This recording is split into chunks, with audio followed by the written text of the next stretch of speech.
Isang singsing 2 babae at 5 taon ng panlilinlang.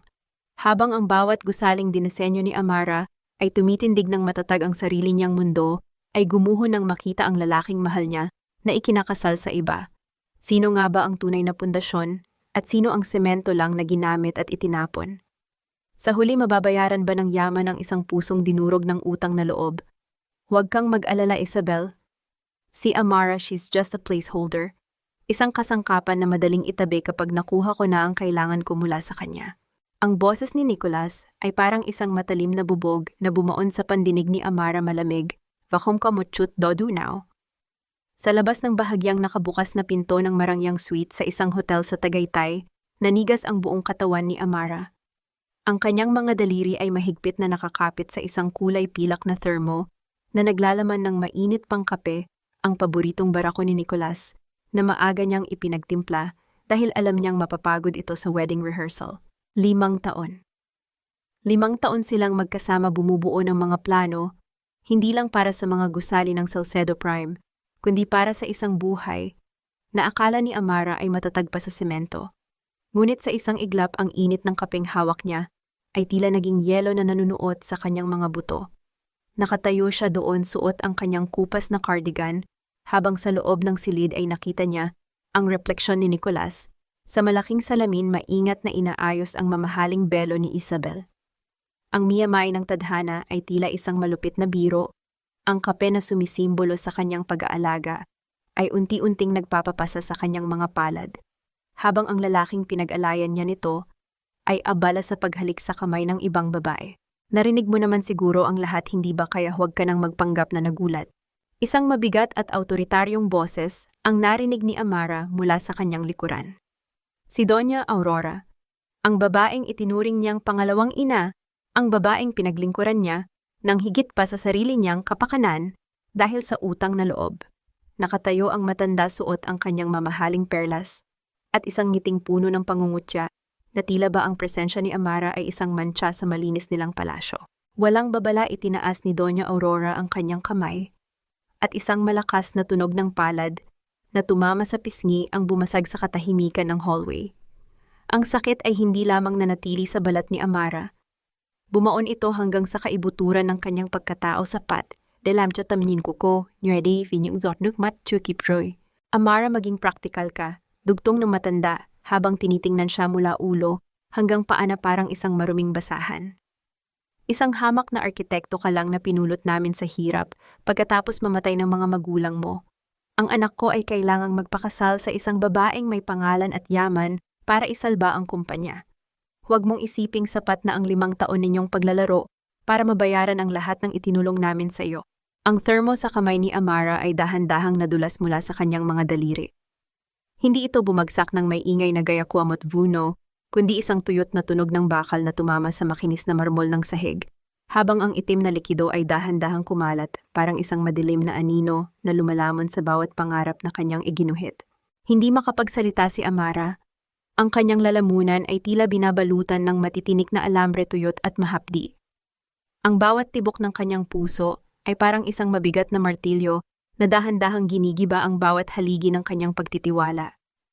Tumingin siya sa loob ng silid at nakita ang mga mata ni Nicholas na nakatitig na rin sa kanya, sa wakas malamig, walang pagsisisi, tila tinitingnan lang ang isang luma at sirang blueprint na kailangang itapon sa basurahan bago magsimula ng bagong proyekto.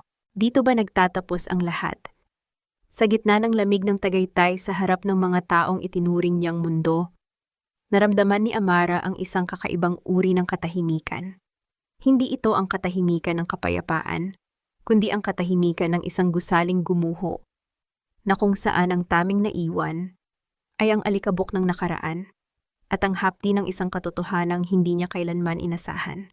Habang tinititigan ng kumakalat na kape sa kanyang paanan, isang tanong ang paulit-ulit na humahampas sa kanyang isipan, mas masakit pa sa sampal na kanyang tinanggap. Sa loob ng 5 taon, nagtayo ba siya ng isang tahanan o naghukay lang siya ng sarili niyang libingan sa ilalim ng mga pangakong gawa sa buhangin?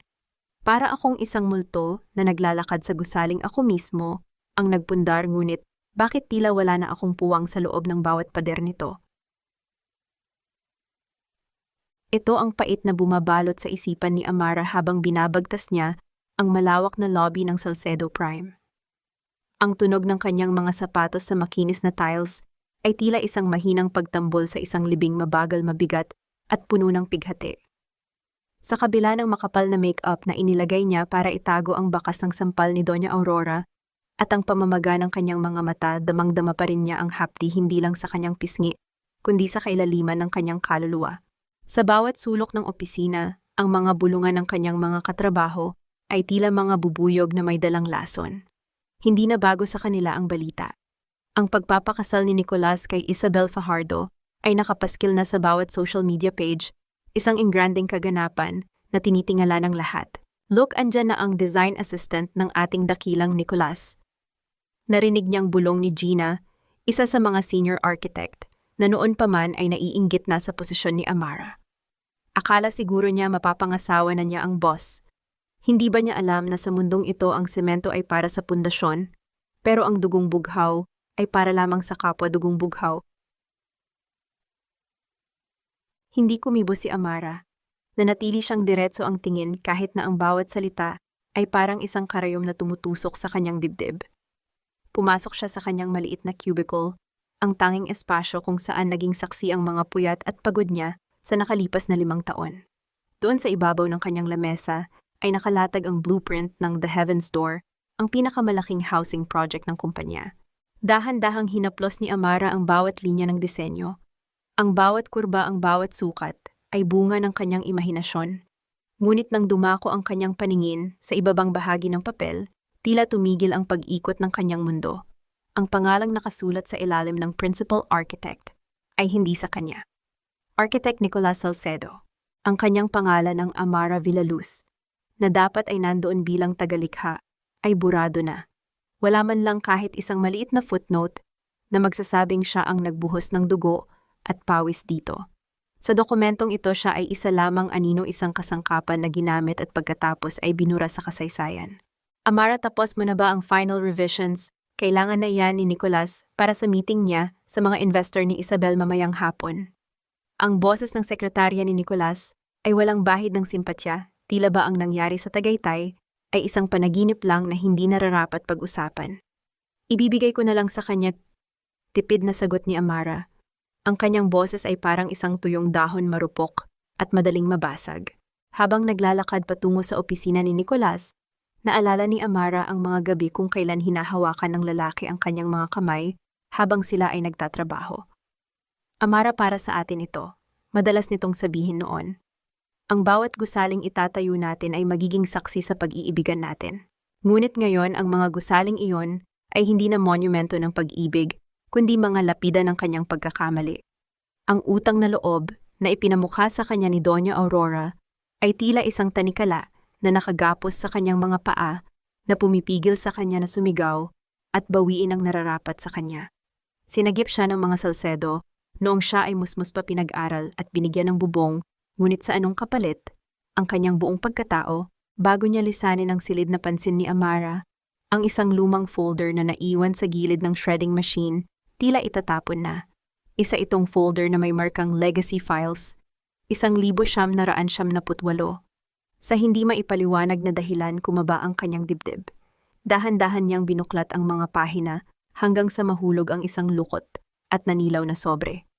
Ang sulat ay may pangalan ng kanyang yumaong ama, si Architect David Villaluz. Habang binabasa ang unang linya ng sulat, naramdaman ni Amara ang paglamig ng kanyang mga daliri. Sa aking anak na si Amara, kung sakaling hindi na ako makauwi. Tandaan mo na ang Salcedo Prime ay hindi binuo ng kanilang yaman, kundi ng isang lihim na pilit nilang ibinaon sa limot. Ang tunog ng pagbukas ng pinto ni Nicolas ay nagpabalik sa kanya sa realidad. Mabilis niyang itinago ang sulat sa loob ng kanyang cardigan, habang ang kanyang puso ay parang isang ligaw na ibon na pilit kumakawala sa kanyang tadyang. Amara, nasaan na ang files? Malamig na tanong ni Nicolas, hindi man lang siya tinitingnan sa mga mata. Tumayo doon si Amara, bitbit ang blueprint na ninakaw ang kanyang pagkatao at ang sulat na maaaring bumago sa lahat ng alam niya tungkol sa kanyang buhay. Sa gitna ng marangyang opisina, naramdaman niya ang unang bitak sa pundasyon ng kanyang pagtitiis. Amara, Hija, huwag mong hayaang ang iyong personal na damdamin ay makasagabal sa iyong tungkulin sa pamilyang ito. Isipin mo ang lahat ng isinakripisyo namin para sa iyo mula nang mamatay ang iyong mga magulang. Ang boses ni Doña Aurora ay parang isang malambot na pelus na may nakatagong mga tinik.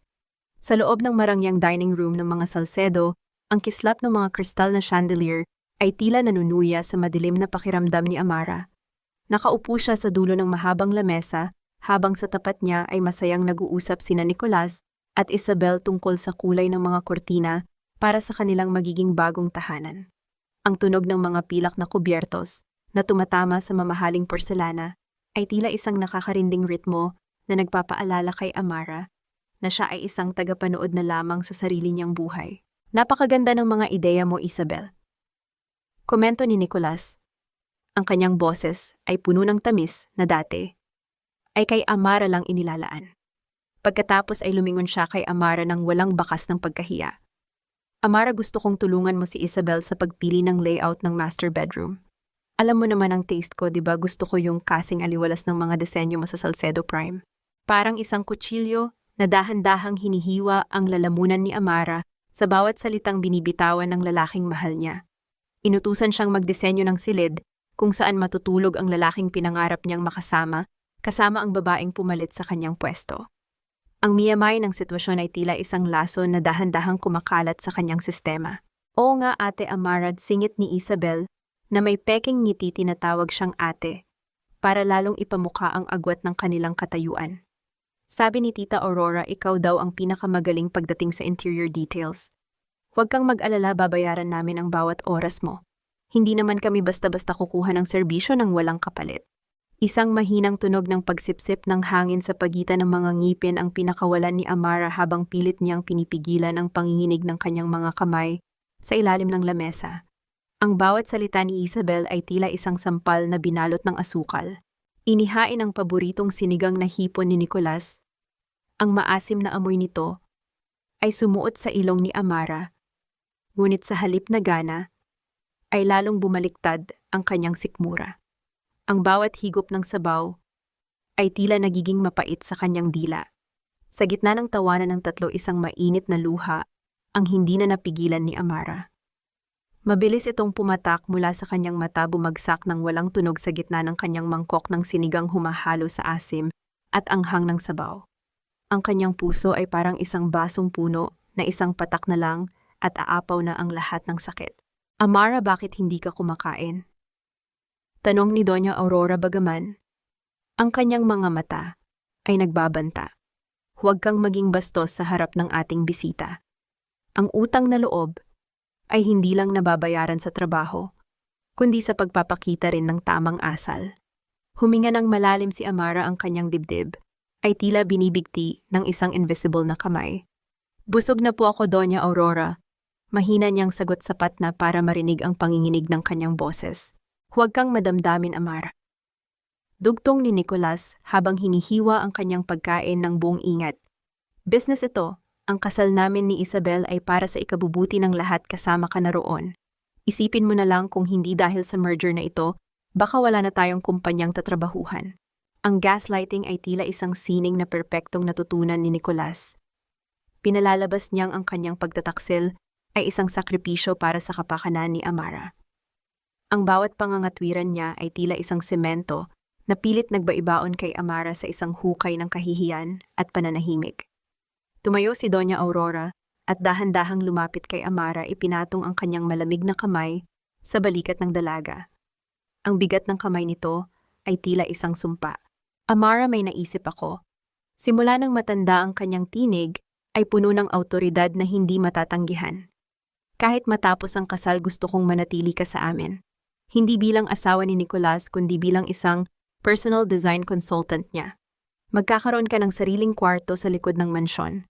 Sa ganitong paraan, mananatili kang bahagi ng pamilyang nagpalaki sa iyo at patuloy mong mapaglilingkuran ang kumpanya ng malapitan. Hindi ba't iyon naman ang gusto mo, ang hindi mawalay sa amin? Tila tumigil ang pagtibok ng puso ni Amara. Ang alok ay hindi isang biyaya. Ito ay isang sentensya. Gusto nilang gawin siyang isang legal na matres o isang aliping laging nandyan para gamitin ang kanyang talino habang pinapanood ang kaligayahan ng iba mula sa gilid. Tumingin si Amara kay Nicholas, umaasang may makikitang kahit katiting na pagtutol sa mga mata nito. Ngunit ang tanging nakita niya ay ang pagsang-ayon at ang kawalan ng pakialam. Isang magandang ideya iyan, Mama, sabi ni Nicholas nang walang pag-aalinlangan. Para hindi na kailangang maghanap pa si Amara ng bagong matitirhan. Dito ka na lang, Amara, sa piling namin. Napatitig si Amara sa kanyang refleksyon sa malinis na plato. Ang kanyang mukha ay tila isang guho maputla pagod at puno ng kawalang pag-asa. Sa loob ng marangyang bahay na ito naramdaman niya ang pinakamatinding uri ng pangungulila. Ang bawat gusali ay may itinatagong lihim sa ilalim ng kanyang mga pundasyon, mga bagay na pilit ibinabaon sa semento upang hindi na muling makita ng araw. Ito ang naisip ni Amara habang nakaupo sa sahig ng kanyang silid. Ang pinto ay nakakandado ng mahigpit. Ang tunay na tunog ng kandado ng pinto na sumasara ay tila ang tanging depensa niya laban sa mundong pilit siyang nilalamon. Sa kanyang harap sa ilalim ng malamlam na liwanag ng lampara ay nakalatag ang nanilaw na sobre na kanyang kinubli mula sa opisina. Dahan-dahan niyang kinuha ang sulat. Ang papel ay marupok, tila ba sa isang maling galaw lang ay madudurog ito gaya ng kanyang puso. Nang mabuksan niya ang tupi ng papel, ang pamilyar na sulat kamay ng kanyang ama, si Architect David Villaluz, ay bumati sa kanya. Isang matinding kirot ang gumuhit sa kanyang dibdib, isang alaala ng amoy ng lapis at kape, at ang init ng yakap ng isang amang matagal nang kinuha ng tadhana. Para sa aking munting Amara, simula ng sulat. Kung binabasa mo ito marahil ay wala na ako sa tabi mo. Anak, sa loob ng maraming taon, naniwala tayo sa kabutihan ng pamilya Salcedo. Ngunit kailangan mong malaman ang katotohanan bago ito tuluyang ibaon ng panahon. Ang Salcedo Prime ay hindi binuo mula sa kanilang sariling pagsisikap. Ito ay dating Villaluz at Cornetan. Napatigil sa paghinga si Amara. Ang kanyang mga mata ay nanlaki habang mabilis na binabasa ang mga sumunod na talata. Isinalaysay ng kanyang ama kung paano siya nilinlang ni Roberto Salcedo, ang ama ni Nicholas, sa pamamagitan ng isang palsipikadong kontrata noong panahong naghihingalo ang kumpanya dahil sa isang aksidente sa construction site. Isang aksidenteng ayon sa kanyang ama ay sadyang pinlano. Ninakaw nila ang aking mga plano, ang aking pangalan, at ang kinabukasan na dapat ay para sa iyo, Amara. Huwag kang magpapadala sa kanilang utang na loob. Ang totoo, sila ang may utang sa atin. Sila ang nagnakaw ng ating buhay upang makatayo sila sa itaas ng kanilang mga gintong pedestal. Naramdaman ni Amara ang pagpatak ng isang mainit na luha sa ibabaw ng papel, ngunit sa pagkakataong ito, hindi ito luha ng kahinaan. Ito ay luha ng isang matinding pagkamulat. Ang bigat ng tanikalang tinawag niyang utang na loob sa loob ng maraming taon ay tila biglang gumaan, hindi dahil nawala ito, kundi dahil nalaman niyang gawa lamang ito sa kasinungalingan. Ang bawat sampal ni Doña Aurora, ang bawat gaslighting ni Nicholas, lahat ng iyon ay mga paraan lamang para manatili siyang bulag sa katotohanan. May isang saksi, Amara, pagpapatuloy ng sulat. Hanapin mo si Berta, ang aming dating yaya at sekretarya. Siya ang may hawak ng mga orihinal na dokumento na hindi nila nakuha. Si Lola Berta ang tanging makakatulong sa iyo na bawiin ang nararapat. Lola Berta. Ang pangalan ay tila isang mahinang bulong mula sa kanyang pagkabata. Naalala ni Amara ang isang matandang babae na laging may baong candy sa kanyang bulsa, ang babaeng umiyak ng husto noong ilibing ang kanyang mga magulang bago ito biglang naglaho at pinalitan ng mga tauhan ni Doña Aurora. Tumayo si Amara at lumapit sa bintana. Sa labas, ang lungsod ng Maynila ay kumikinang sa ilalim ng madilim na langit. Ang mga gusaling Salcedo Prime ay nakatayo ng mapagmataas, tila mga higanting gawa sa kasakiman. Sa loob ng maraming taon, inakala ni Amara na siya ay isang pulubi na binigyan ng tirahan, ngunit ngayon ay nalaman niyang siya pala ang tunay na may-ari ng lupang kinatatayuan ng kanyang mga kaaway. Isang malamig na determinasyon ang unti-unting bumabalot sa kanyang pagkatao. Ang bawat pagtitiis niya ay magkakaroon na ng hangganan. Hindi na siya ang anino na sumusunod sa bawat utos ng mga Salcedo. Mula sa gabing ito, ang bawat blueprint na kanyang iguguhit ay hindi na para sa kanilang tagumpay, kundi para sa kanilang pagbagsak. Tumingin siya sa salamin at nakita ang isang bagong Amara. Ang kanyang mga mata ay hindi na puno ng pag-aalinlangan, kundi ng isang apoy na handang tumupok sa bawat pundasyong gawa sa kasinungalingan. Lola Berta, bulong niya sa katahimikan ng gabi. Hahanapin kita, at babawiin ko ang lahat ng kinuha nila sa amin. Ang tunog ng ulan na nagsisimulang pumatak sa bubong ay tila isang hudyat ng pagsisimula ng isang bagong kabanata. Isang kabanata kung saan ang biktima ay nagsisimula ng maging arkitekto ng sarili niyang hustisya. Sa lugar na kinalimutan na ng panahon, marahil doon ko rin mahahanap ang piraso ng aking pagkatao na pilit nilang ipinagkait. Ito ang bulong ni Amara sa kanyang sarili habang tinatahak ang makikitid at maputik na eskinita ng tondo. Ang amoy ng basang basura at kanal ay sumusuntok sa kanyang mga pandama, isang malaking kaibahan sa amoy ng mamahaling pabango at air freshener sa mansyon ng mga Salcedo. Ang kanyang suot na simpleng t-shirt at pantalon ay tila isang disguise upang hindi siya mapansin sa gitna ng siksikang mga bahay na gawa sa pinagtagpi-tagping yero at kahoy.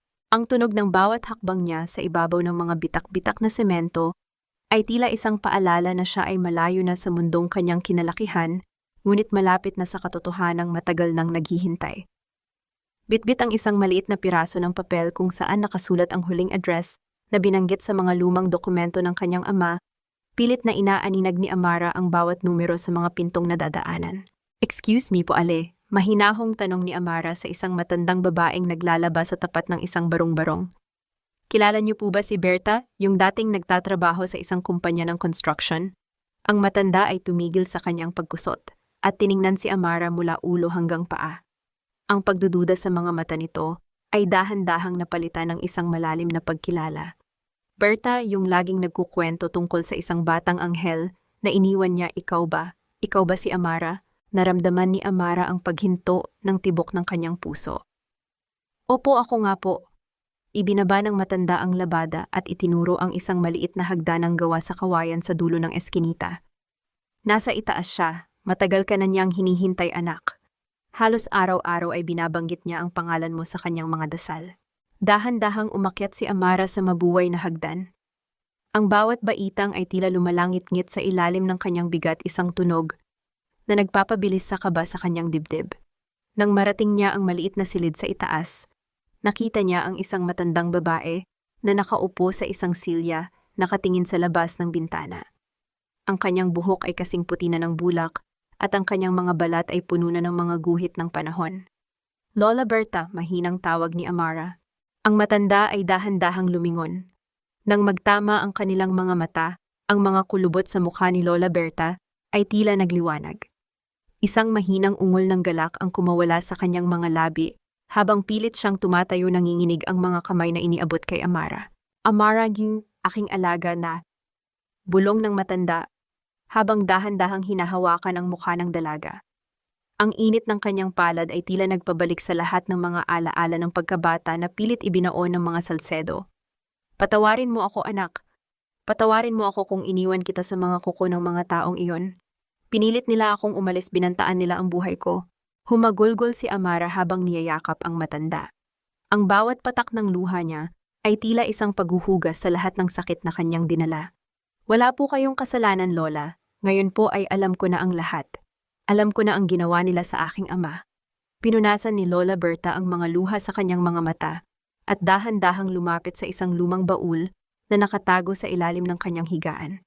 Inilabas niya ang isang nakabalot na plastik na puno ng mga dokumento at isang maliit na cassette tape. "Ito, Amara, kasam ka," sabi ng matanda, ang kanyang boses ay puno ng determinasyon.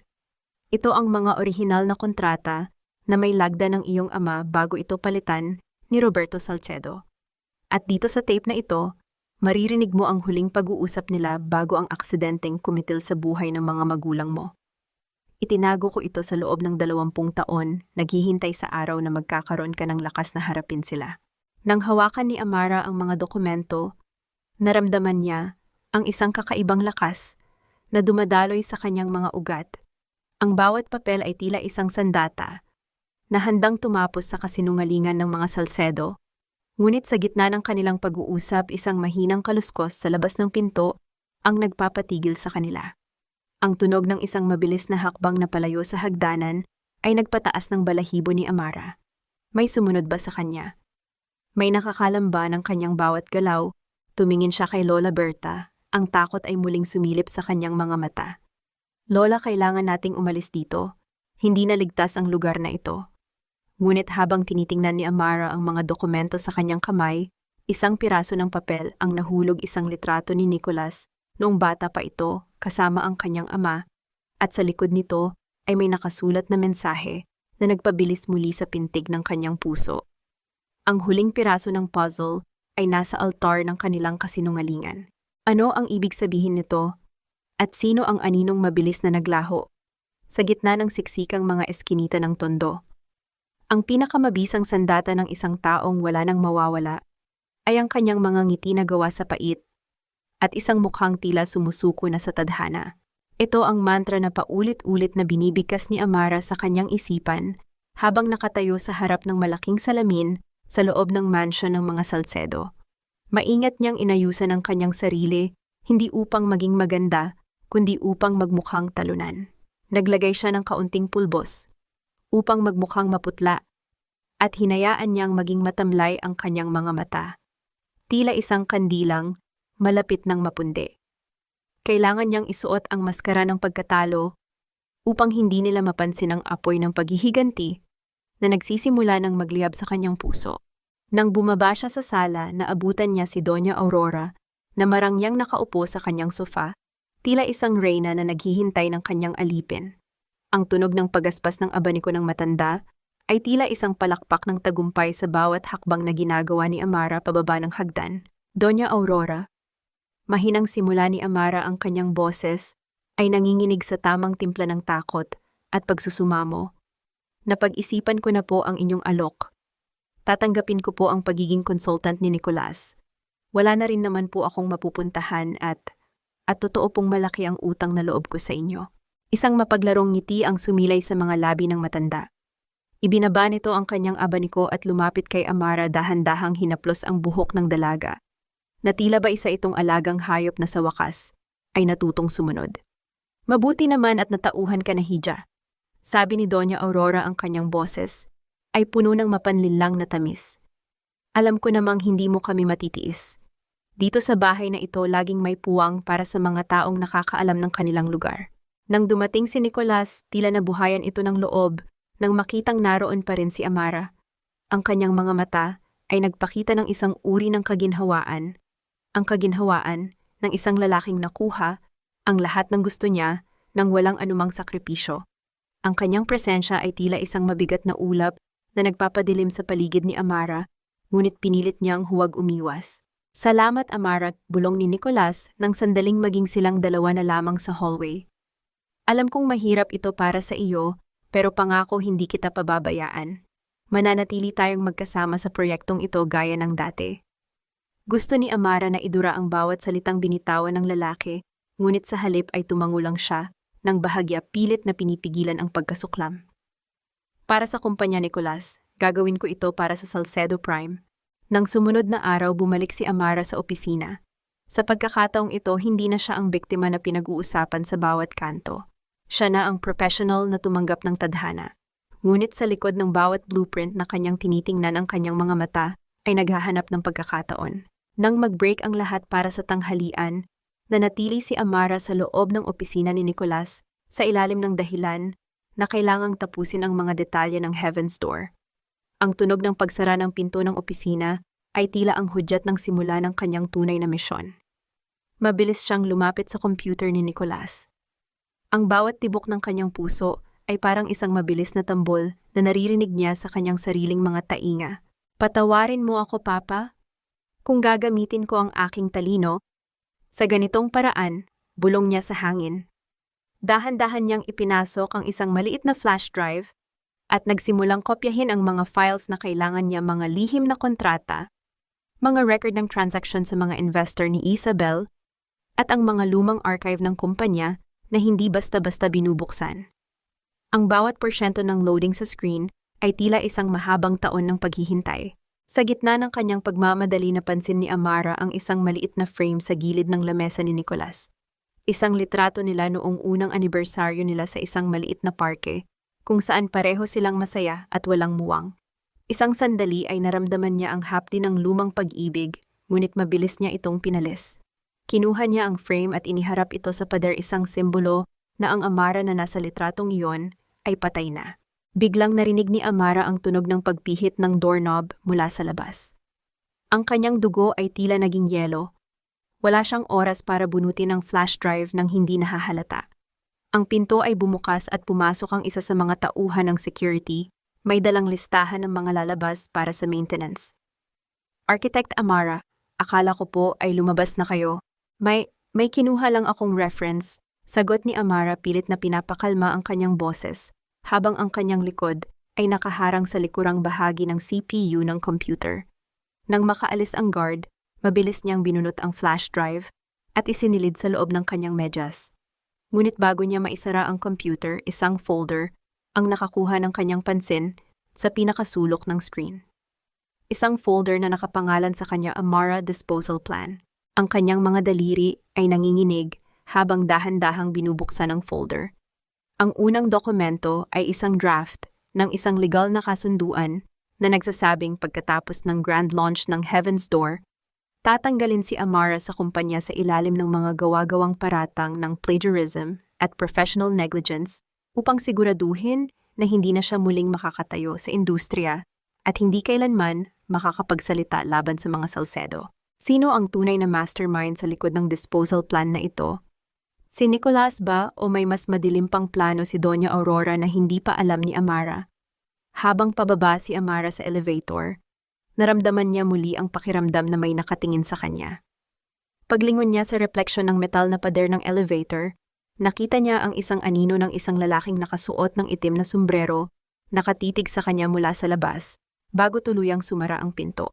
Ang ulan ay tila mga luhang hindi maubos-ubos, dahan-dahang hinuhugasan ang alikabok ng lungsod, ngunit hindi ang dumi sa kalooban ng mga taong mapanlinlang. Ito ang naisip ni Amara habang nakatayo sa ilalim ng isang maliit na waiting shed, yakap-yakap ang kanyang bag na naglalaman ng mga ebidensyang maaari niyang ikapahamak. Ang bawat patak ng ulan sa bubong na yero ay lumilikha ng isang malungkot na ritmo, tila ba nakikidalamhati sa bigat ng krus na kanyang dinadala. Ang lamig ng gabi ay nanunuot sa kanyang manipis na damit, ngunit ang mas matinding lamig ay nagmumula sa kanyang puso, ang takot na baka wala na siyang matakbuhan.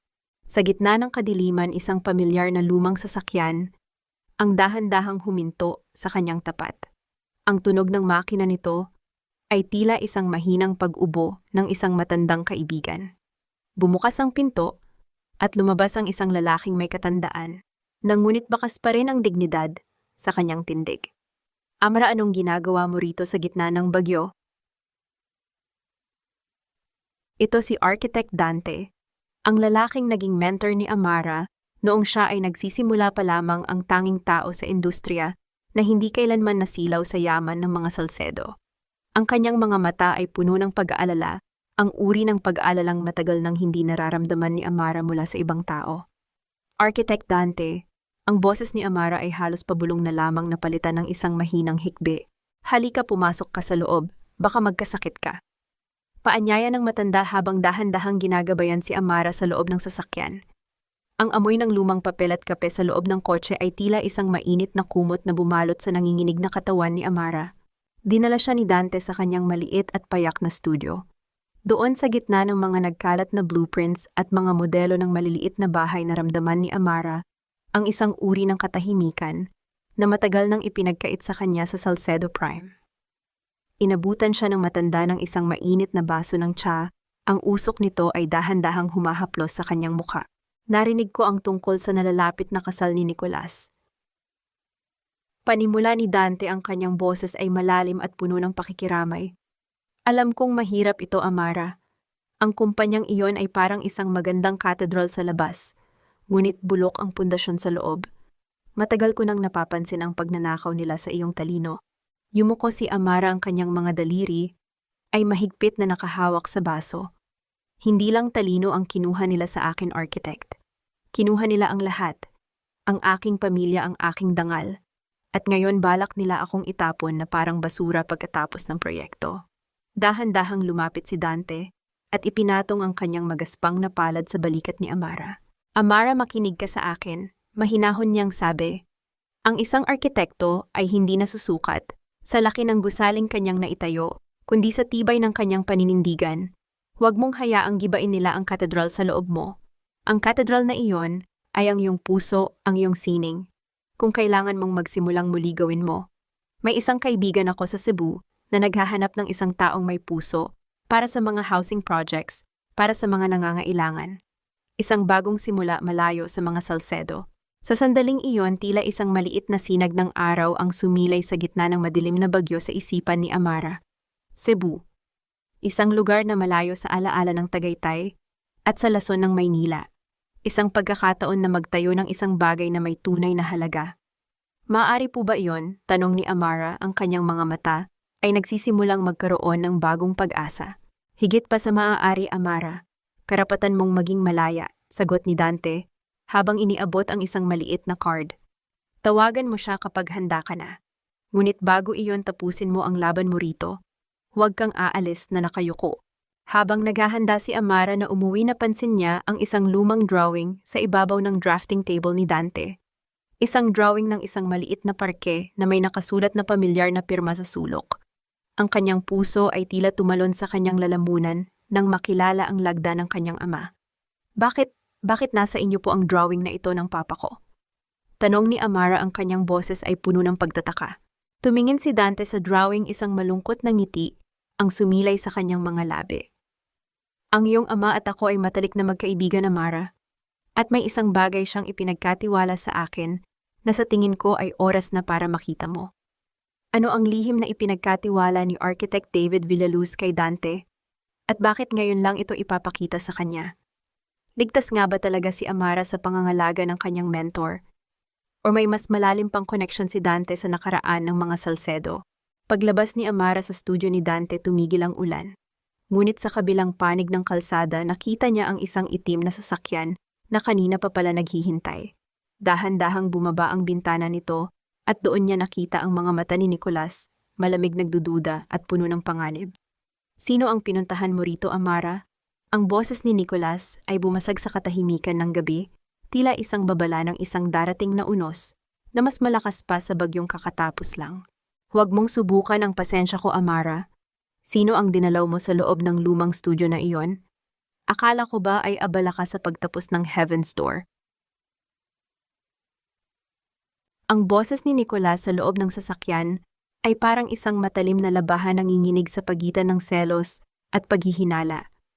Ang bawat salita niya ay tila bumabangga sa mga saradong bintana ng kotse, lumilikha ng isang nakakasakal na atmosfera.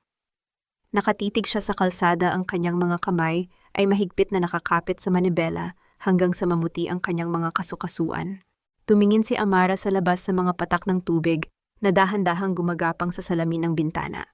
Ang kanyang puso ay tumatambol ng mabilis, ngunit pinilit niyang panatilihing malamig ang kanyang ekspresyon.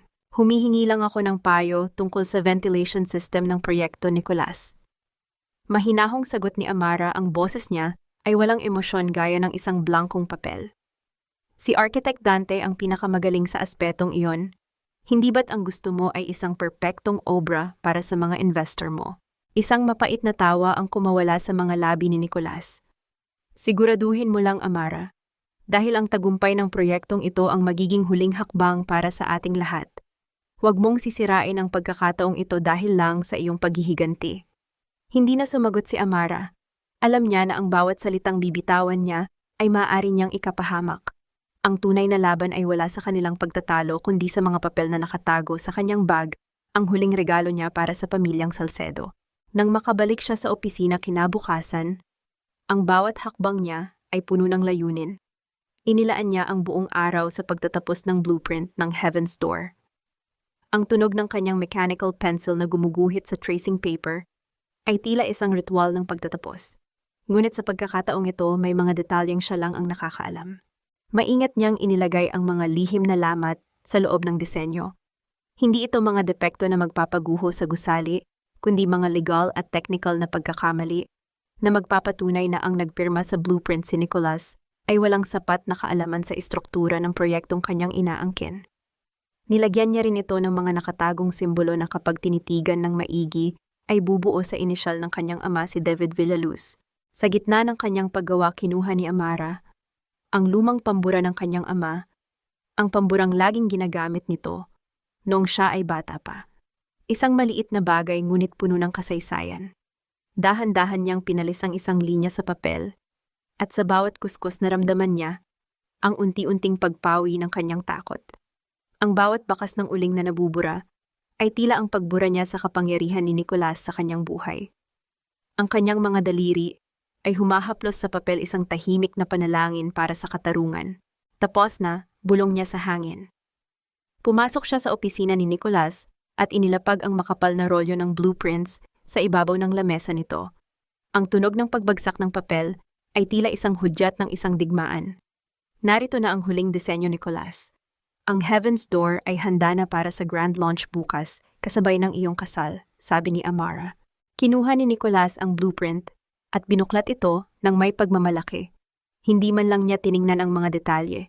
Ang tanging tiningnan niya ay ang kanyang pangalan na nakasulat ng malaki sa ilalim. Isang ngiti ng tagumpay ang sumilay sa kanyang mga labi, isang ngiting bukas ay maglalaho na parang usok. Perfect puri ni Nicolas. Amara, kahit anong mangyari, hinding-hindi ko makakalimutan ang tulong mo. Magiging masaya ka rin, pangako ko. Tumalikod si Amara, ang kanyang mga mata ay nanlilisik sa galit na ikinukubli ng isang malamig na ngiti. Sana nga, Nicolas, sana nga ay makuha nating lahat ang nararapat sa atin. Habang naglalakad palabas si Amara, nakatanggap siya ng isang text. Mula kay Architect Dante. Amara, nabuksan ko na ang lihim na lagusan sa file ng tatay mo. Ang kailangan mo ay nasa ilalim ng altar mismo. Ano ang ibig sabihin ng altar sa mensaheng ito? May kinalaman ba ito sa Manila Cathedral kung saan gaganapin ang kasal? Pag-uwi ni Amara sa mansion, nakita niya si Doña Aurora na may kausap sa telepono sa hardin. Ang boses ng matanda ay puno ng lason. Huwag kayong mag-alala, bukas pagkatapos ng seremonya arestuhin niyo na siya. May sapat na tayong ebidensya na nagnanakaw siya ng pondo sa kumpanya. Wala nang makakapagligtas kay Amara. Nanlamig ang buong katawan ni Amara. Ang planong disposal ay hindi lang pala pagtanggal sa kanya sa trabaho, balak siyang ipakulong ng mga Salcedo bago pa siya makapagsalita. Ang gabi bago ang isang kasalan ay dapat na puno ng pananabik, ngunit sa bahay na ito ang hangin ay amoy ng nabubulok na mga pangako at approaching na sakuna.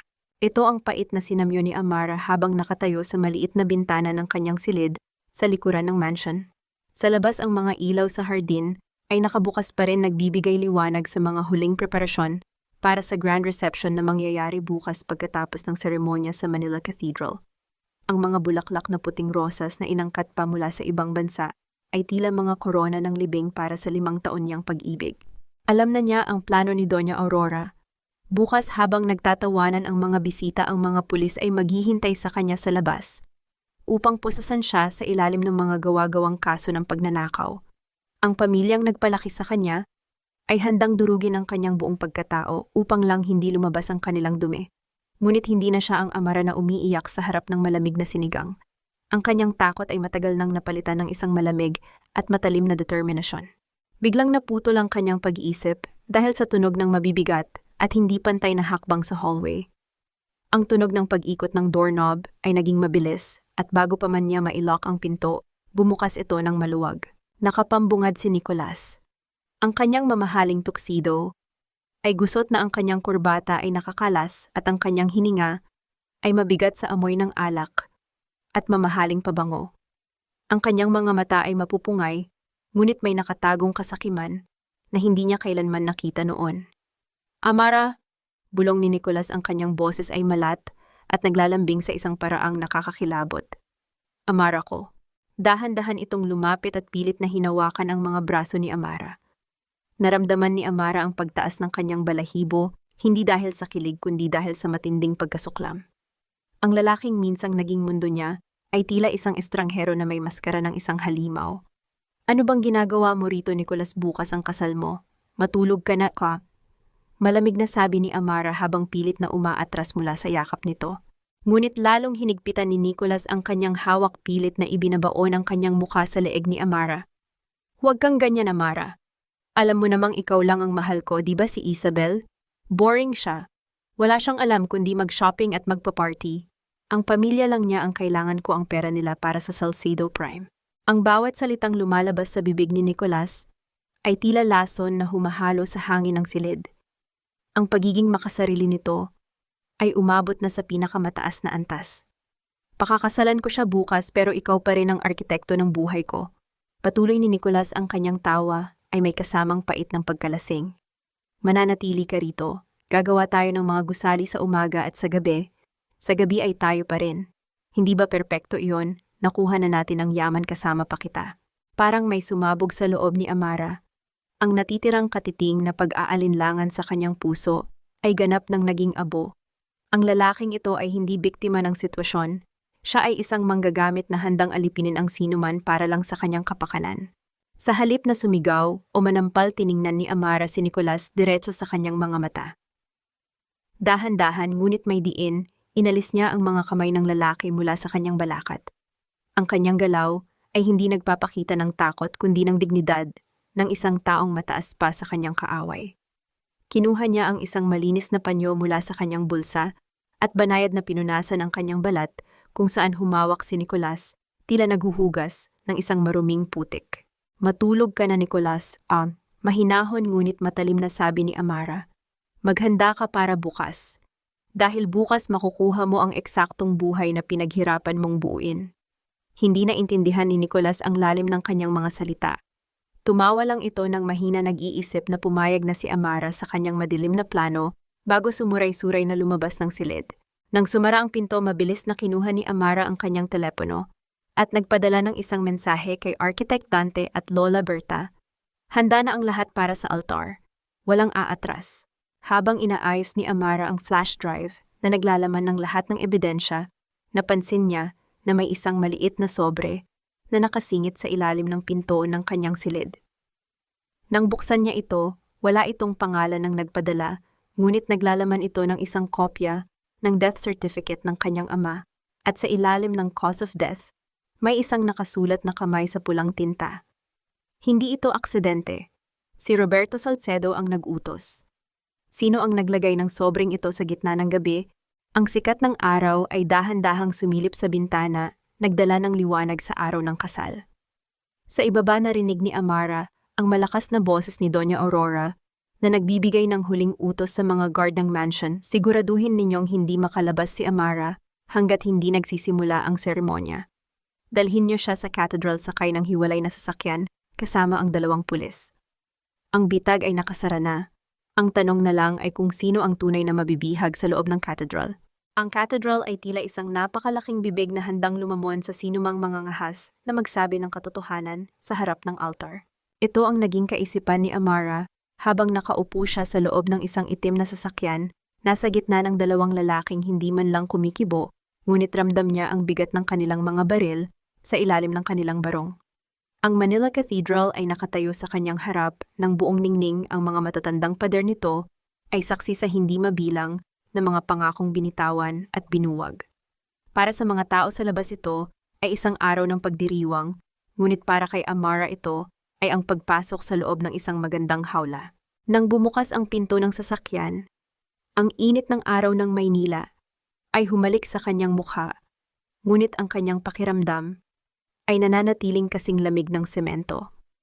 Ang tunog ng mga kampana ng simbahan ay umalingaw-ngaw sa buong Intramuros, isang malalim at gumagalaw na tunog na tila nagbababala sa bawat kaluluwang nakikinig. Dahan-dahan siyang inakay ng mga gwardya patungo sa loob. Tila siya ay isang espesyal na panauhin, ngunit ang mahigpit na pagkakahawak sa kanyang braso ay nagsasabing siya ay isang preso.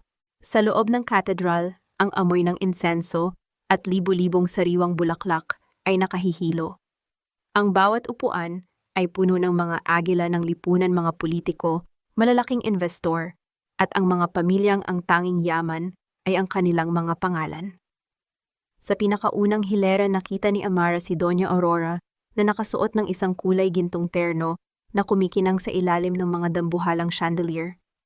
Ang matanda ay lumingon at ngumiti kay Amara, isang ngiting nagsasabing, "Tapos na ang laro mo, bata. Napakaganda mo sa iyong kasuotan, Amara." Bulong ni Doña Aurora nang makalapit ang dalaga. Ang tinig nito ay tila isang mahinang huni ng ahas. Sayang lang at pagkatapos ng araw na ito, Ang kailangan mo namang isuot ay ang uniforme ng mga taong nagkasala sa batas. Hindi sumagot si Amara. Ang kanyang paningin ay dumako sa harap ng altar kung saan nakatayo si Nicolas. Mukha itong isang perpektong Ginoo sa kanyang puting barong, ngunit sa mga mata ni Amara nakikita niya ang bawat bitak sa pagkatao nito. Sa tabi ni Nicolas ay ang isang malaking LED screen na nakahanda para sa wedding presentation. Ang bahaging dapat ay magpapakita ng kanilang pag-iibigan ni Isabel at ang tagumpay ng Heaven's Door. Sa gitna ng tensyon napansin ni Amara ang isang maliit na bata sa gilid ng simbahan na may hawak na isang puting panyo na dahan-dahang nalaglag. Yumuko si Amara at pinulot ito, ibinigay niya ang panyo sa bata nang may kasamang isang malambot at totoong ngiti. Sa sandaling iyon, naramdaman niya ang init ng pagiging tao, isang bagay na wala sa lahat ng gintong nakapaligid sa kanya. Isang maliit na paalala na sa kabila ng lahat ng dumi, mayroon pa ring kabutihan na dapat ipaglaban. Naalala ni Amara ang mensahe ni Dante. Ang kailangan mo ay nasa ilalim ng altar mismo. Tumingin siya sa ilalim ng lamesa ng dambana, kung saan nakalagay ang mga kagamitan para sa seremonya. Doon nakita niya ang isang maliit na receiver ng microphone na nakatago sa ilalim ng telang pelus. Alam na niya ang gagawin. Ang kanyang flash drive ay nasa loob ng kanyang maliit na clutch bag at kailangan lang niyang makalapit sa AV technician booth bago magsimula ang video presentation. Magsisimula na ang seremonya, anunsyo ng isang boses na umalingaw-ngaw sa loob ng katedral, kasabay ng pagsisimula ng malalim at maringal na tunog ng organ. Ang bawat nota ay tila isang mabigat na hakbang ng tadhana. Pumasok na si Isabel sa pintuan ng simbahan nakasuot ng isang napakahabang belo na parang isang ulap na bumabalot sa sahig. Ang lahat ng tao ay tumayo, ang kanilang mga mata ay nakatuon sa kagandahan ng ikakasal. Ito na ang pagkakataon ni Amara. Habang ang lahat ay nakatingin kay Isabel, dahan-dahan siyang kumalas sa kanyang mga gwardya na sinasamantala ang pagsisiksikan ng mga tao sa gilid. Habang naglalakad si Amara patungo sa likuran ng simbahan, isang kamay ang humawak sa kanyang siko. Hindi ito gwardya. Ito ay si Isabel. Ang babaeng ikakasal ay tumingin sa kanya nang may mga matang puno ng takot at pagmamakaawa. Amara, tulungan mo ako. Hindi ko kayang gawin ito, bulong ni Isabel. Ano ang alam ni Isabel na hindi pa alam ni Amara? Biglang huminto ang tugtog ng organ. Ang katahimikan sa loob ng cathedral ay naging bingi. Ang LED screen sa harap ay biglang umilaw, nang kusa hindi ang wedding video ang lumabas kundi ang isang imahe ng isang lumang construction site at ang boses ng ama ni Amara na nagmula sa mga speaker. Sila ang papatay sa akin, David. Ang pamilya Salcedo ay hindi titigil hanggat hindi nila nakukuha ang lahat. Ang mukha ni Doña Aurora ay namutla at si Nicolas ay napatayo ng tuwid, ang kanyang mga mata ay nalalaki sa takot habang ang boses ng nakaraan ay nagsisimulang gumiba sa kasalukuyan. Ang boses ng katotohanan ay parang isang malakas na dagundong ng kulog sa loob ng isang silid na puno ng mga lihim. Hindi ito maaaring ikubli at lalong hindi ito maaaring patahimikin. Ang katahimikan sa loob ng Manila Cathedral ay tila isang makapal na kumot na biglang nunit sa bawat sulok. Ang mga bulong-bulungan ng mga panauhin ay dahan-dahang naging isang malakas na ugong ng pagtataka at sindak. Ang lahat ng mata ay nakatuon sa malaking LED screen kung saan ang larawan ng yumaong ama ni Amara ay tila isang multo na nagmamasid sa kalsadahan ng mga Salcedo. Ang bawat salita mula sa speaker ay tumatama sa dibdib ni Nicolas na parang mga bala ng katotohanan. Ito ay paninira. Patayin niyo ang screen na yan. Ang sigaw ni Doña Aurora ay bumasag sa kabanalan ng lugar. Ang kanyang boses ay nanginginig sa galit at takot. Ang kanyang mukha, na kanina ay punong-puno ng pagmamalaki, ay naging maputla na parang abo. Ngunit sa halip na mamatay ang screen, ay nagpakita ng mas malulupit pang ebidensya. Ang mga dokumento ng Salcedo Prime, ang mga original na blueprint ng Heaven's Door, na may pirma ni David Villaluz, at ang mga peking kontrata na ginamit ni Roberto Salcedo upang sakupin ang kumpanya. Kasunod nito ay ang mga video recording ni Amara habang palihim niyang kinokopya ang mga files sa opisina ni Nicolas kasama ang dokumentong Amara Disposal Plan. Dahan-dahang naglakad si Amara patungo sa gitna ng aisle sa harap ng lahat ng mga makapangyarihang tao sa Maynila. Hindi na siya ang aninong nagtatago sa dilim. Ang bawat hakbang niya ay puno ng dignidad, ang kanyang ulo ay nakataas at ang kanyang mga mata ay nagniningning sa apoy ng katarungan. Hindi ito paninira, Doña Aurora. Ang boses ni Amara ay umalingaw-ngaw sa buong katedral, malinaw at matatag. Ito ang pundasyon ng inyong kumpanya, kasinungalingan, pagnanakaw at pagpatay sa dangal ng aking ama. Lumingon siya kay Nicholas na nakatayo sa altar, tila isang rebulto na unti-unting nadudurog. Nicholas, ang Heaven's Door na ipinagmamalaki mo. Ang disenyong nakapangalan sa iyo, isang malaking kasinungalingan iyon.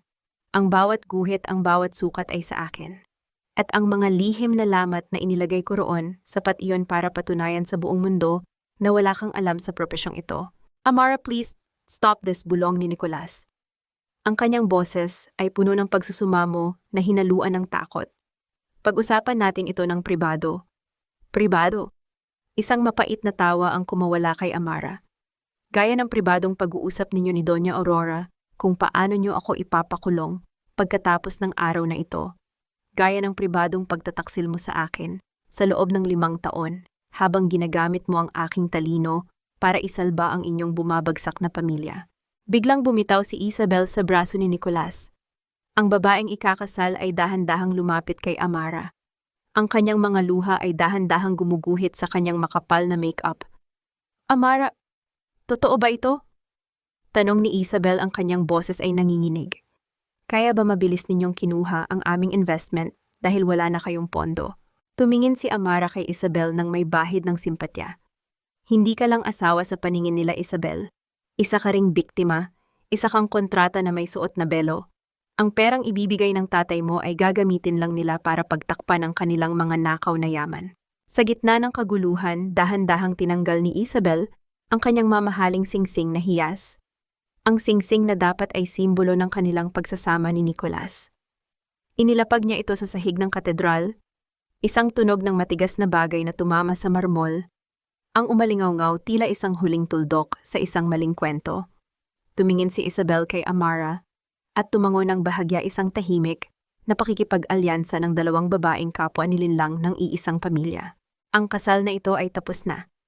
Sigaw ng ama ni Isabel mula sa unahan, ang kanyang mukha ay pulang-pula sa galit habang hila-hila ang kanyang anak palayo sa altar. Ang mga investor na kanina ay nakangiti ay nagsimula ng mag-alisan, ang kanilang mga mukha ay puno ng pandidiri. Ang mga gwardya ni Doña Aurora ay hindi na malaman ang gagawin dahil ang mga pulis na dapat ay aaresto kay Amara ay dahan-dahan nang lumalapit kay Doña Aurora at Nicholas, bit-bit ang mga warrant na kanina lang ay ibinigay ni Architect Dante at ng kanilang abogado.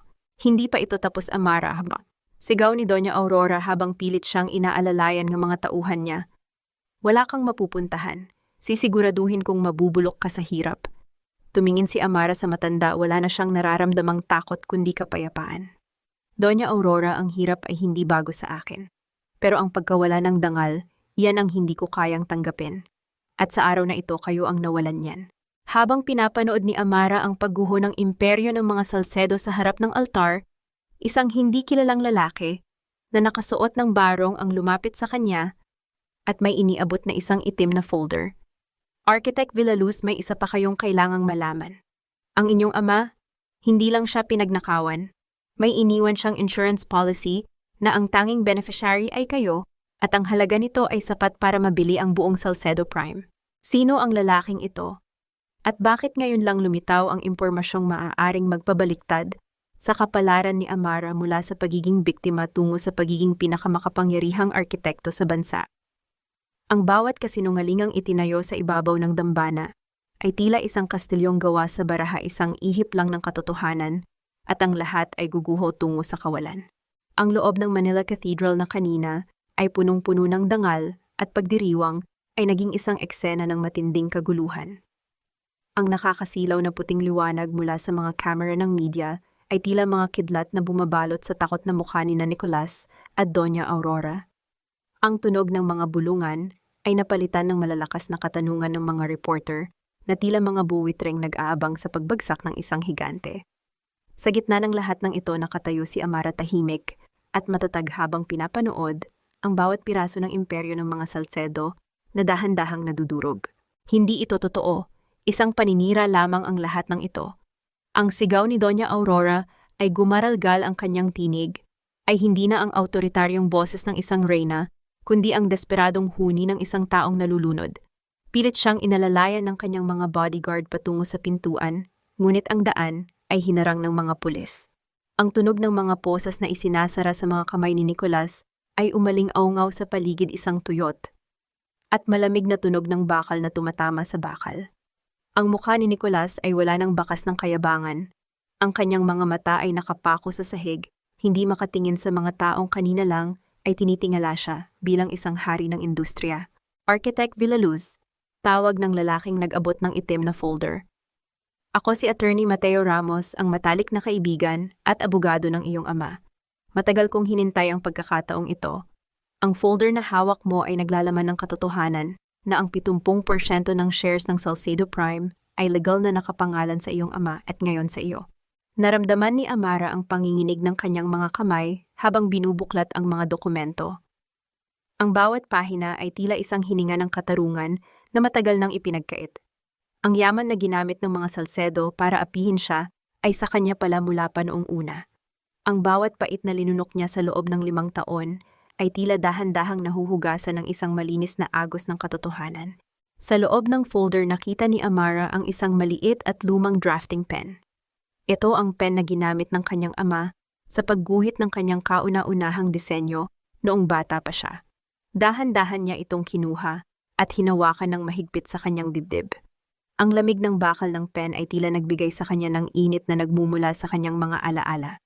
Sa sandaling iyon, hindi ang yaman o ang kapangyarihan ang mahalaga kundi ang pagbabalik ng kanyang pangalan at ang dangal ng kanyang ama. Amara, please kita, bulong ni Nicolas habang dinadala siya ng mga pulis palabas. Makinig ka sa akin, ginawa ko lang ang lahat dahil sa pressure ni Mama. Mahal kita, Amara, wag mo itong gawin sa akin. Tumingin si Amara kay Nicolas. Nang may malalim na awa, hindi ang awa ng isang taong nagmamahal, kundi ang awa para sa isang taong walang sariling paninindigan. Ang pag-ibig ay hindi nagnanakaw, Nicolas. Ang pag-ibig ay hindi naninira. Ang tanging pressure na naramdaman mo ay ang sarili mong kasakiman. Lumingon si Amara kay Doña Aurora na ngayon ay nakaupo na sa isa sa mga upuan ng simbahan tulala at hindi makapaniwala sa bilis ng pangyayari. Ang kanyang gintong terno ay tila naging isang mabigat na pasanin ng kanyang mga perlas, ay tila mga bato na nakasakal sa kanyang leeg. Ang utang na loob na lagi ninyong ipinapaalala sa akin, mahinahong sabi ni Amara. Binabayaran ko na iyon sa araw na ito. Binabayaran ko ito sa pamamagitan ng pagbibigay sa inyo ng pagkakataong harapin ang inyong mga kasalanan sa harap ng batas. Iyan ang pinakamalaking utang na loob na maibibigay ko sa inyo. Habang unti-unting lumalabas ang mga tao at naiwan ang katahimikan sa loob ng katedral, dahan-dahang lumapit si Isabel kay Amara. Ang kanyang belo ay nakasabit na lamang sa kanyang balikat at ang kanyang mga mata ay wala ng luha kundi isang bagong uri ng tatag. Salamat, Amara, sabi ni Isabel. Salamat sa pagliligtas sa akin mula sa isang buhay na puno ng kasinungalingan. Kung hindi dahil sa iyo, baka naging anino rin ako sa loob ng mansyon na yon. Habang naglalakad si Amara palabas ng katedral, napansin niya ang lalaking nakaitim na sombrero na kanina pa nakamasid sa malayo. Sa pagkakataong ito, hindi ito lumayo. Dahan-dahan itong lumapit at nag-angat ng tingin. Ang kanyang mukha ay may malaking peklat, ngunit ang kanyang mga mata ay pamilyar. Hindi pa tapos ang lahat, Amara. Ang tunay na mastermind sa pagkamatay ng tatay mo ay hindi ang mga Salcedo lamang, bulong nito bago mabilis na naglaho sa gitna ng maraming tao. Isang malakas na tunog ng sirena ng ambulansya ang bumasag sa katahimikan. Si Doña Aurora ay biglang nawalan ng malay sa loob ng katedral at habang isinasakay siya, isang tawag ang natanggap ni Amara mula sa opisina ng Salcedo Prime. Architect Amara, kailangan niyo pong pumunta rito agad. May sumusubok na sunugin ang archive room ng kumpanya. Sino ang gustong magpawi ng lahat ng ebidensya? At sino ang lalaking may peklat na nagsabing may mas malalim pang lihim sa likod ng lahat? Ang usok ay tila isang maitim na kumot na pilit ibinabalot ang mga kasalanan ng nakaraan, ngunit kahit ang apoy ay hindi kayang tunawin ang katotohanang nakasulat sa puso ng isang anak. Ang amoy ng nasusunog na papel at chemical ay sumalubong kay Amara nang marating niya ang gusali ng Salcedo Prime. Ang ingay ng mga sirena ng bumbero ay umuungol sa paligid, ang mga asul at pulang ilaw ay sumasayaw sa mga salaming dingding ng skyscraper na dati ay itinuring niyang pangarap. May kaguluhan sa paligid ang mga tao ay nagtatakbuhan, ngunit si Amara ay nanatiling nakatitig sa itaas na palapag kung saan matatagpuan ang archive room. Sa gitna ng itim na usok na lumalabas sa mga bintana, naramdaman ni Amara ang isang matinding lumbay. Ang bawat blueprint, ang bawat dokumento na kanyang pinaghirapan ay tila nilalamon na ng apoy.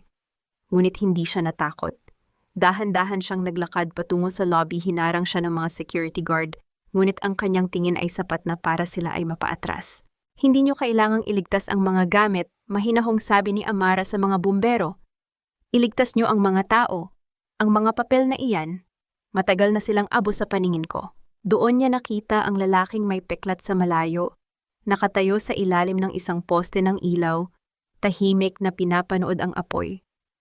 Nagtama ang kanilang mga mata, at sa isang sandali, tila naramdaman ni Amara ang isang kakaibang pagkilala. Ang lalaking iyon, siya ang dating surveyor ng kanyang ama, ang lalaking pinilit na manahimik sa loob ng 2 dekada. Sa kanyang kamay may hawak siyang isang maliit at bahagyang nasunog na itim na kahon. Inilapag niya ito sa sahig bago siya dahan-dahang naglaho sa dilim ng gabi. Nang lapitan ni Amara ang kahon, nakita niya ang huling piraso ng kanyang kasaysayan. Hindi ito mga dokumento ng kumpanya, kundi mga liham ng kanyang ina at mga larawan ng kanilang pamilya noong sila ay masaya pa. Hinawakan ni Amara ang isang larawan kung saan karga siya ng kanyang ama habang nakaturo sa isang maliit na bahay na gawa sa karton. Ang init ng papel na bahagyang nadarang sa apoy ay tila nagbigay ng init sa kanyang mga palad. Isang payapang luha ang pumatak sa larawan. Sa sandaling iyon, naintindihan niya, hindi niya kailangan ang kumpanyang ito para mabuhay. Ang kanyang tunay na yaman ay ang kanyang talino at ang pag-ibig na iniwan ng kanyang mga magulang. Kinabukasan, binisita ni Amara si Doña Aurora sa detention center ng ospital. Ang matandang babae ay nakaupo sa gilid ng kama, ang kanyang buhok ay gulo-gulo at ang kanyang mga mata ay wala ng buhay. Ang kanyang mamahaling perlas ay wala na pinalitan ng isang hospital gown na tila sumisimbolo sa kanyang pagbagsak. Bakit ka narito, Amara? Bulyaw ni Doña Aurora, ang boses niya ay gumaralgal pa rin sa galit. Nandito ka ba para pagtawanan ako? Para ipamukha sa akin na nakuha mo na ang lahat? Hindi po, hata. Mahinahong sagot ni Amara. Nandito po ako para ibalik sa inyo ang utang na loob na lagi ninyong binabanggit. Hindi ko kukunin ang Salcedo Prime. Ibinenta ko na ang lahat ng shares ko sa isang foundation na tutulong sa mga biktima ng corporate fraud. Iiwan ko na ang pangalang Salcedo sa putikan kung saan ito nararapat. You're a fool, sigaw ni Aurora. Sinayang mo ang pagkakataong maging reyna ng industriyang ito. Mas gusto ko pong maging malayang arkitekto kaysa maging reyna ng isang kahariang gawa sa nakaw, sagot ni Amara habang tumatayo. Ang huling utang na loob ko sa inyo ay ang patawad. Hindi dahil karapat-dapat kayo, kundi dahil karapat-dapat ang puso ko sa kapayapaan. Bago lumabas, tumigil siya sa silid ni Nicolas na nasa kabilang ward, binabantayan ng mga pulis. Nakita niya ang lalaki sa bintana nakatingin sa labas. Ang kanyang mga kamay ay nakaposa sa gilid ng kama. Hindi na pumasok si Amara. Sapat na ang makita niya itong malayo sa mundong binuo nito sa pamamagitan ng panlilinlang. Ang katahimikan sa pagitan nila ay tila isang pader na hindi na kailanman mabubuwag. Habang nag-iimpake si Amara ng kanyang mga gamit sa mansyon, para huling beses nakita niya ang isang maliit na susi sa loob ng itim na kahon na ibinigay ng lalaking may peklat. May nakasulat na address sa Cebu sa ilalim ng susi. Dito mo itatayo ang tunay mong tahanan. Ang nakasulat sa isang maliit na papel. Kaninong sulat kamay ito at ano ang naghihintay sa kanya sa address na yon? Sa airport, habang bitbit ang kanyang mga gamit at ang pangarap na magsimulang muli, nakita ni Amara sa balita sa television na ang Salcedo Prime ay tuluyan nang idineklarang bankrupt. Ngunit sa huling bahagi ng balita may isang anunsyo, isang hindi kilalang investor ang bumili ng lahat ng assets ng kumpanya at ang tanging kondisyon ay palitan ang pangalan nito sa Villaluz Legacy. Sino ang mahiwagang investor na ito na pilit binubuhay ang pangalan ng kanyang ama? Ang bawat paglipad ay hindi lamang pag-iwan sa isang lugar, kundi ang pagpili na iwanan ang bigat ng nakaraan upang bigyang daan ang mas malawak na langit. Ang amoy ng alat ng dagat at ang mainit na simoy ng hangin sa Cebu ay sumalubong kay Amara isang malaking kaibahan sa nakakasakal na usok ng Maynila. Sa bawat paghinga niya, naramdaman niya ang dahan-dahang pagluwag ng kanyang dibdib. Tila ba ang bawat kilometrong inilayo niya sa mansion ng mga Salcedo ay isang toneladang tinanggal sa kanyang puso. Ang tunog ng mga alon na humahampas sa pampang ay naging isang oyayi na nagpapatulog sa kanyang mga pangamba. Bit-bit ang maliit na susi na ibinigay ng lalaking may peklat tinahak ni Amara, ang isang liblib, ngunit napakagandang bahagi ng dagat sa labas ng lungsod. Doon sa gitna ng mga puno ng niyog at sa harap ng asul na karagatan, nakatayo ang isang maliit at hindi pa tapos na istruktura. Ang mga pundasyon nito ay gawa sa matitibay na bato at ang disenyo ay payak ngunit puno ng pag-asa. Nang ilapat ni Amara ang susi sa lumang kandado ng pinto, ang tunog ng pagpihit ng bakal ay tila isang pagbati mula sa nakaraan. Pagpasok niya, nakita niya ang isang drafting table na katulad ng sa kanyang ama. Sa ibabaw nito may isang nakarolyong blueprint na may nakasulat para sa tunay na obra ni David Villaluz, ang kanyang anak. Nalaman ni Amara na ang lupang ito ay matagal nang binili ng kanyang ama bilang isang emergency sanctuary. Ito ang tunay na pundasyon na hindi nakuha ng mga Salcedo, isang lugar na itinakda para sa kanyang pag-uumpisa muli. Lumipas ang ilang buwan at ang maliit na istruktura ay naging Amara's Haven. Hindi ito isang marangyang gusali kundi isang komunidad ng mga maliliit at matitibay na bahay para sa mga kababaihang inabandona at biktima ng karahasan. Nakita ni Amara ang isang batang babae na naglalaro sa buhanginan. Ang tawa nito ay tila isang musikang pumapawi sa lahat ng pait na kanyang dinanas. Dahan-dahan siyang lumapit at iniabot sa bata ang isang maliit na modelong gawa sa kahoy.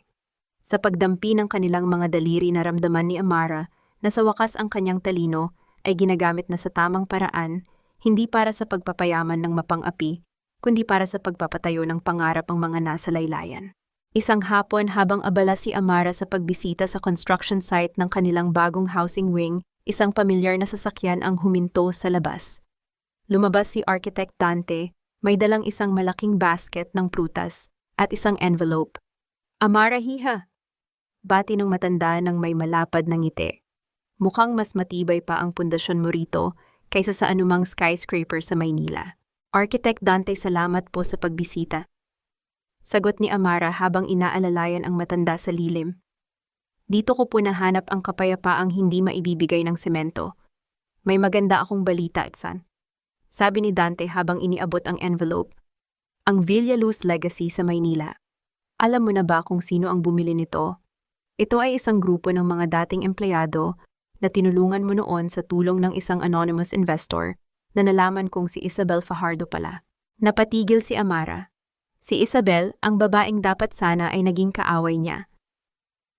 Ginamit ni Isabel ang kanyang sariling yaman para bawiin ang kumpanya at ibalik ito sa pangalan ng tatay mo, patuloy ni Dante. Gusto niyang humingi ng tawad sa pamamagitan ng paggawa ng tama. At ngayon inimbitahan kanila na maging chief consultant ng kumpanya mula rito sa Cebu. Ikaw ang magdedesisyon kung anong mga proyekto ang tatanggapin. Naramdaman ni Amara ang init sa kanyang mga mata.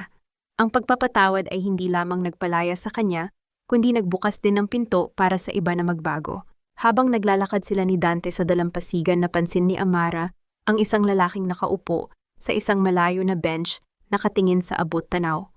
May suot itong pamilyar na relo, isang relo na dati ay pagmamay-ari ni Roberto Salcedo. Nang tumayo ang lalaki at lumingon, nakita ni Amara na ito ay hindi si Nicolas, kundi ang lalaking may peklat na laging nakasunod sa kanya. "Sino ba talaga siya, Architect Dante?" tanong ni Amara. Tumingin si Dante sa lalaki at bumuntong hininga. Siya ang kapatid sa labas ni Nicolas, Amara, ang anak ni Roberto na itinago at minaltrato ni Doña Aurora. Siya ang lihim na tumulong sa iyo dahil gaya mo gusto niya ring matapos ang kasamaan ng kanyang pamilya. Isang tawag ang dumating sa telepono ni Amara. Ito ay mula sa isang hindi kilalang numero mula sa National Penitentiary. Nang sagutin niya ito, isang boses na basag at puno ng pagsisisi ang narinig niya. "Amara, ito. May isang bagay akong hindi nasabi sa iyo tungkol sa gabing namatay ang tatay mo. Hindi lang si Papa ang nandoon. May isa pang tao. At ang taong iyon ay papunta na sa Cebu ngayon para hanapin ka." Ang boses ay kay Nicolas. Ngunit sino ang taong binabanggit niya? Ang huling piraso ng isang guhong gusali ay hindi ang paghahanap ng hustisya, kundi ang pagpili na itayo ang isang bagong tahanan sa ibabaw ng mga aral ng nakaraan. Ang takip silim sa Cebu ay tila isang pintura ng ginto at lila dahan-dahang bumabalot sa Amara's Haven. Ang tunog ng mga alon ay tila isang banayad na paghampas sa mga batong naging pundasyon ng komunidad na ito. Nakatayo si Amara sa balkonahe ng kanyang maliit na opisina, pinagmamasdan ang mga ilaw na isa-isang bumubukas sa bawat bahay ng mga kababaihang tinulungan niya. Ang katahimikan ay payapa, ngunit ang babala ni Nicolas sa telepono ay tila isang malamig na hangin na pilit na nanggugulo sa kanyang diwa. Isang matandang lalaki na may suot na kupas na barong at may hawak na tungkod ang dahan-dahang naglalakad patungo sa kanyang kinaroroonan. Ang bawat hakbang nito sa buhanginan ay tila isang mabigat na pag-amin. Kasunod nito ang lalaking may peklat si Elias, ang kapatid sa labas ni Nicolas, na tila nagbabantay sa bawat galaw ng matanda. Amara Villaluz, tawag ng matanda ang kanyang boses, ay nanginginig at puno ng pagsisisi. Nang humarap si Amara, kinilala niya ang lalaki.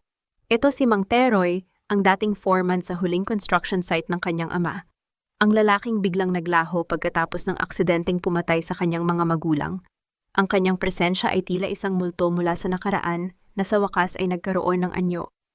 Bakit kayo narito? Mahinahong tanong ni Amara. Ang kanyang dibdib ay mabilis ang pintig, ngunit ang kanyang mukha ay nanatiling kalmado. Nandito ako para tapusin ang lahat, anak, sabi ni Mang Teroy habang dahan-dahang lumuluha. Hindi si Roberto Salcedo ang huling nag-utos. Naputulin ang kable ng elevator noong gabing iyon. Siya ay duwag oo, pero may mas malupit na tao sa likod niya. Isang tao na ayaw mawala ang kontrata ng gobyerno. Inabot ni Mang Teroy ang isang lumang recording device at mga sulat na may selyo ng isang makapangyarihang politiko na noon ay kasosyo ng mga Salcedo. Pinilit nila akong manahimik. Binantaan nila ang pamilya ko. Pero ngayong malapit na akong mamatay, hindi ko kayang dalhin ang sikretong ito sa hukay. Ang tatay mo, namatay siyang bayani. Sinubukan niyang isalba ang mga trabahador bago bumagsak ang elevator. Naramdaman ni Amara ang isang matinding panginginig sa kanyang buong pagkatao. Ang katotohanan ay tila isang malakas na agos ng tubig na tumatangay sa huling bakas ng kanyang pagdududa. Ang kanyang ama ay hindi lamang biktima ng kasakiman, siya ay biktima ng isang sistemang bulok at namatay siyang may dangal. Kinuha ni Amara ang recording device at dahan-dahang pinatugtog ang boses ng kanyang ama. Teroy, ilabas mo na ang mga tao. Huwag ninyong isipin ang materyales. Isipin niyo ang buhay. Ang tunog ng boses na iyon ay tila isang mainit na yakap mula sa kabilang buhay. Dahan-dahang lumapit si Amara sa dagat at hinayaan niyang tangayin ng hangin ang lahat ng bigat ng kanyang loob. Hindi na siya ang batang mamatay sa lungkot. Siya na ang babaeng nagtagumpay sa lahat ng bagyo. Patawad, Amara ko, mama, pama. Pagsusumamo ni Mang Teroy habang nakaluhod sa buhanginan. Dahan-dahang lumapit si Amara at inalalayan ang matanda na tumayo. Ang patawad ay matagal ko nang ibinigay, Mang Teroy. Hindi para sa inyo kundi para sa akin. Ngunit ang katotohanang dala ninyo, ito ang magiging huling bato na magpapatatag sa Villaluz legacy. Tumingin si Amara kay Elias, ang lalaking may peklat na tahimik na tumulong sa kanya sa Maynila. Salamat, Elias, sa pagpili mong huwag maging katulad ng iyong pamilya. Utang ko ito sa katotohanan, Amara, sagot ni Elias nang may kaunting ngiti. Ang aming pamilya ay gumuho dahil sa sarili nilang dumi. Panahon na para ang isang Villaluz naman ang magtayo ng isang bagay na totoo. Sa paglipas ng gabi, ang balita tungkol sa huling ebidensya ay nakarating sa Maynila. Ang mga huling taong kasangkot sa kamatayan ni David Villaluz ay isa-isang hinarap ang batas. Si Doña Aurora ay nanatili sa kanyang pag-iisa sa loob ng institusyon habang si Nicolas ay nagsimulang magsilbi ng kanyang mahabang sentensya, bitbit ang pagsisisi na hindi na kailanman mababago ng panahon. Isang gabi sa Cebu, habang nagtitipon ang mga kababaihan sa Amara's Haven para sa isang maliit na salusalo, tumingin si Amara sa kalangitan. Ang mga bituin ay tila mga puntos ng liwanag sa isang malawak na blueprint ng sansinukob. Wala na ang takot, wala na ang pait. Bit-bit ang kanyang paboritong lapis, dahan-dahang iginuhit ni Amara ang huling plano para sa isang bagong paaralan sa loob ng komunidad. Sa ilalim ng drawing isinulat niya ang kanyang pangalan ng may malaki at matatag na titik, Architect Amara Villaluz. Hindi na siya ang anino, hindi na siya ang placeholder, siya ang arkitekto ng kanyang sariling kaligayahan. At ang pundasyong itinayo niya sa Cebu ay hindi na kailanman muling magigiba dahil ito ay binuo mula sa purong pag-ibig, katotohanan at pagpapatawad. Ang tunog ng tawa ng mga bata sa paligid at ang banayad na paghampas ng alon sa pampang ay ang huling himig ng kanyang tagumpay. Sa wakas ang mga pangarap na dati ay durog ay muling nabuo, mas matatag, mas maganda at mas totoo. Lumipas ang 3 taon at ang Cebu ay naging saksi sa pagsibol ng isang bagong uri ng kagandahan. Isang kagandahan na hindi lamang nakikita sa mga matatayog na gusali, kundi nararamdaman sa bawat ngiti ng mga taong muling nakatayo mula sa kanilang pagkadapa. Ang Villaluz Community Center ay nakatayo na ngayon sa gitna ng Cebu, isang obra maestra na gawa sa puting bato at salamin na nagpapakita ng liwanag ng araw sa bawat sulok nito. Wala itong mga dambuhalang bakod. Sa halip ito ay napapalibutan ng mga bukas na hardin kung saan ang sinuman ay malayang makakapasok. Nakatayo si Amara sa gitna ng bulwagan, suot ang isang simpleng puting bestida na humahalimuyak sa amoy ng sampagita. Ang kanyang buhok ay malayang hinahaplos ng hangin na nagmumula sa dagat. Sa kanyang harapan ay ang isang tanso na plake kung saan nakaukit ang pangalan ng kanyang ama, si David Villaluz, at ang mga salitang, ang tunay na pundasyon ay hindi semento kundi ang dangal at pag-ibig na ibinuhos sa bawat bato. Isang pamilyar na tinig ang bumasag sa kanyang malalim na pag-iisip. Napakaganda, Amara, siguradong ipinagmamalaki ka ng iyong ama. Paglingon ni Amara nakita niya si Isabel. Wala na ang makapal na makeup at ang aura ng isang spoiled na tagapagmana. Ngayon si Isabel ay mukhang mas payapa, suot ang kanyang business attire bilang Head of Corporate Social Responsibility ng Villaluz Legacy. Ang kanilang pagkakaibigan ay naging isa sa pinakamatatag na istruktura sa buhay ni Amara, isang alyansang nabuo mula sa abo ng iisang pagtataksil. Salamat sa pagpunta, Isabel, miyamay na sabi ni Amara habang tinatanggap ang isang mainit na yakap. Salamat sa lahat ng tulong mo para maibalik ang pangalan ng Papa. Utang ko ito sa katotohanan, Amara, ka, sagot ni Isabel. Sabi mo nga noon isa rin akong biktima. Ngayon gusto ko namang maging bahagi ng solusyon. By the way, nakatanggap ako ng balita mula sa Maynila. Si Doña Aurora, pumanaw na siya kagabi sa loob ng institusyon. Napatigil si Amara ng sandali. Walang galit na sumiklab sa kanyang puso, walang pait. Isang malalim na buntong hininga lamang ang kanyang pinakawalan, tila isang huling piraso ng alikabok na pinalis mula sa isang lumang blueprint. Ang babaeng naging malupit sa kanya ay wala na at kasama nitong naglaho ang huling tanikala ng kanyang nakaraan. At si Nicholas, mahinahong tanong ni Amara. Nagpadala siya ng sulat mula sa kulungan, sabi ni Isabel habang iniabot ang isang maliit na sobre. Hindi ko binuksan, pero sabi ng abogado niya, araw-araw daw siyang nagbabasa ng mga libro tungkol sa architecture ethics. Mukhang natututunan na niya ang halaga ng mga linyang hindi dapat nilalagpasan. Kinuha ni Amara ang sobre ngunit hindi niya ito binuksan.